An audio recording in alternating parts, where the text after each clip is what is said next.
Դու պայքարում ես, բայց Աստված ասում է ինձ թող։ Դու պայքարում ես, քո ներսում ճչացող արդարություն կա, քեզ վիրավորել են, անարդար են գտնվել քեզ հետ, և գուցե օրեր շարունակ դու փնտրել ես ինչպես պաշտպանել քեզ։ Դու խոսել ես մարդկանց հետ, գուցե նույնիսկ աղոթել ես բարձրաձայն, բայց չես տեսել որևէ արդյունք։ Դու ասես միայնակ ես կանգնել պայքարի դաշտում,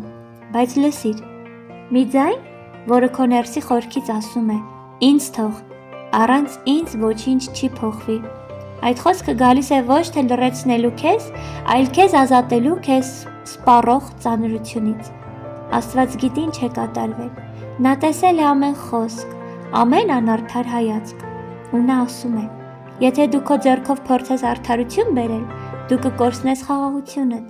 բայց եթե ինձ թողնես գործել, կստանաս երկնային արդարություն, քաղցր, խորն ու հավիտենական։ Տերը քեզ հրավիրում է չդադարեցնել ճշմարտությունը սիրելը, այլ դադարեցնել այն կրելու պատասխանատվությունը միայնակ։